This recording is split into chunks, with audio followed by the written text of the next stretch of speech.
Assalamualaikum warahmatullahi wabarakatuh. Selamat pagi, salam sejahtera. Semua orang dah tahu semalam rang Undang-Undang Perbekalan 2021 telah diluluskan oleh Dewan dengan majoriti tipis sangat, terlalu tipis. So Anwar lepas itu terus mengeluarkan kenyataan bahawa despite of this, PN akan berada pada situasi yang bahaya, situasi keadaan di mana tiada keyakinan dalam pemerintahan. So ada yang meminta Anwar letak jawatan, para netizen sebab itulah yang bukan dijanjikan, yang dikiaskan oleh Anwar, menawarkan diri untuk letak jawatan kalau gagal untuk ke Putrajaya. Malah bila dikritik ketika proses pertama untuk bangun undi belah bagi, Anwar mengarahkan semua jangan bangun. Ada yang bangun. So pada bacaan kedua, bajet ini diluluskan dan Anwar berjanji untuk melawan di peringkat perbahasan untuk menolak semua bajet-bajet kementerian. Kalah juga, satu pun tak menang. Walaupun undi belah bagi, ada yang tak undi, ada yang suara majoriti, ada yang undi, semuanya kalah. So sekarang dia cuma bermain Anwar pandai bermain kata-kata sebenarnya, ayat-ayat dalam whatever kenyataannya, atau tidak menjawab secara langsung pada soalan-soalan media daripada dulu lagi. Dia banyak berpusing sana sini. So sekarang idea ataupun usaha lebih jitu akan dibuat ke arah membuat satu gabungan besar, Grand Coalition di antara parti pembangkang. So apakah kalau dalam parti pembangkang dalam ini, because UMNO masih off and on dengan Perikatan Nasional, dan UMNO dikatakan memang akan menyokong bajet 2021 ini untuk menunjukkan kepada rakyat bahawa mereka cakna, concern about kebajikan rakyat, nasib kehidupan rakyat, concern dengan situasi COVID sekarang. So mereka undi. Tapi selepas ini mungkin ada, sebab ia tidak terhenti di situ saja. Mungkin semalam bukan tanda nokta untuk Pakatan Harapan. Mereka akan terus menggabungkan tenaga. And now with dengan adanya gabungan Mahathir dan Tengku Lee, kita tak tahu, tak nampak di mana Tengku Lee ni nak dapat sokongan. Pusing kot mana, kita tak tahu. Semalam Mahathir dah ramalkan hari ni, semalam kerajaan PN akan jatuh, tapi masih tak jatuh. Cumanya yalah, logiknya PN pun tahu, Perikatan Nasional pun tahu kedudukan mereka macam telur di hujung tanduk. Bayangkan kalau tuan-tuan letak telur kat hujung tanduk, memang tak boleh balance, tak boleh seimbang. Bukan letak tunggu 2 second pun, letak 2 second pun dia jatuh dan pecah. Itulah kedudukan kerajaan Muhyiddin sekarang. So everybody akan rearrange yang punya strategi selepas bajet ni. Yang itu tumpuan pada bajet, sekarang dia akan rearrange energy, usaha-usaha ke arah survival. Siapa yang efektif dalam ini, bukan pasal merangka, bukan untuk ekonomi, merangka bukan untuk kebajikan rakyat, merangka bukan untuk naik taraf hidup rakyat, tapi sekarang merangka macam mana nak stay in power, atau nak dapat kuasa, atau nak lawan, atau nak rampas kuasa. Itu selalu saya cakap, itu this is the main focus. Of course lah, ada bajet, whatever yang diluluskan akan dijalankan, tapi pengukuhan, pemantapan ke arah isu-isu rakyat akan sedikit sebanyak terabai. Sehinggalah PRU 15. Kita tak tahulah PRU 15 bila.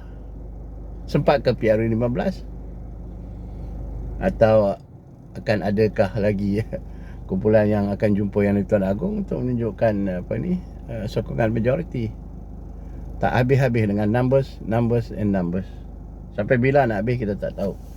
Sampailah kerajaan baru selepas PRU15. Itu pun nanti mereka yang kalah akan membuat strategi pula untuk menjatuhkan. Tapi indeks bursa naik hari ini, semalam petang selepas bajet di approve. Itu tanda yang patut dipikirkan oleh semua pihak untuk ekonomi. Itu pun dicakapkan oleh Yang Agung. Itulah yang cakap oleh Kebawah Duli Sultan Perak, Sultan Raja Nazrin. Tapi mana ada mereka nak dengar. Mereka support, mereka lawan. Mereka support, mereka lawan. Support tu is just a matter of nak tunjuk lah, kata mereka faham. Tapi deep inside mereka akan lawan juga selagi mereka tak menang. Siapa yang tak ada kerajaan akan lawan kerajaan. Nanti pula siapa yang dah jadi dah terkeluar pada kerajaan akan lawan pula the present kerajaan. Sampai bila? So rakyat tetap menderita. Rakyat tetap mengalami kesusahan untuk hidup. Ekonomi tak meningkat. Walaupun beberapa unjuran dibuat perbandingan. Indonesia is doing okay now. Banyak pelabur masuk, alhamdulillah, despite the COVID also. So kita ni ketakutan oleh banyak benda. Kita ketakutan di COVID, angka COVID yang meningkat. Sementara negeri lain dah bukan forget about it lah, dah regard COVID ni sebagai antara penyakit lain yang akan hidup, tak akan mati. Kita nak stop rantaian dan kita nak stop totally. Tak ada kes, zero kes. Macam Singapura baru ni kata, kalau anda tidak demam, anda tak payah pakai pelitup muka. Tak sakit tak payah. Sebab kalau anda batuk semua pakai, so that tak mengebak. Dan anda kena pakai bila pergi ke hospital untuk mendapat rawatan. Kita tak mau penyakit kita dengan orang lain punya penyakit kena kita. Itu je. Cumanya rakyat Singapura nak free mask free. So dia bagi free. Dia bagi penduduk bising. So COVID menjadi penyakit macam sesama, macam sakit macam darah tinggi, kencing manis, sakit jantung.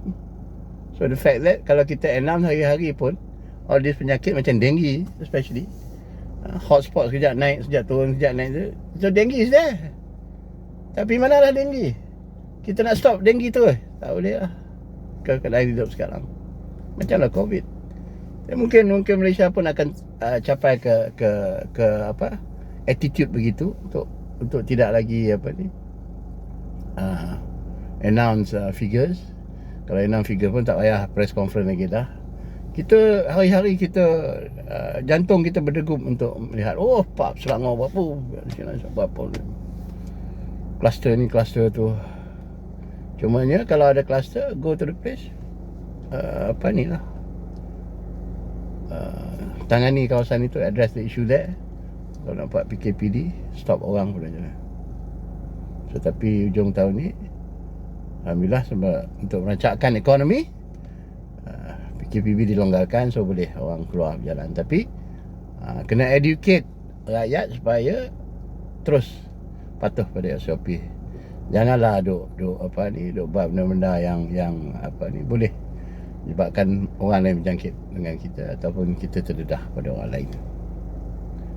So hari ni kita akan expect announcement atau statement lagi pada Pak Syekh lah, siapa lagi, apa plan dia selepas ni untuk ke Putrajaya. Kalau dia tak bagi pula deadline dia sampai bila, kalau tak boleh pergi Putrajaya baru nak resign.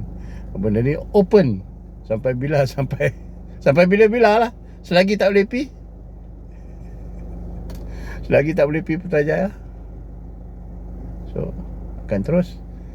Dan hopefully kita berharap percentage masalah mengenai kepimpinan ni kecil lah berbanding dengan usaha-usaha untuk membangunkan negara, membaiki ekonomi dan menaik taraf hidup rakyat, dan mengatasi masalah pekerjaan dan sebagainya. So tumpuan percentage lebih pada itu daripada tumpuan percentage untuk kepimpinan perebutan kuasa politik. Kalau tidak, ya ketanggapan. Benda ni kalau nak politik memang tak habis pun cakap. Setiap kali ada ni, ada lah orang nak buat sekarang ni, ada yang tak puas hati, manusia.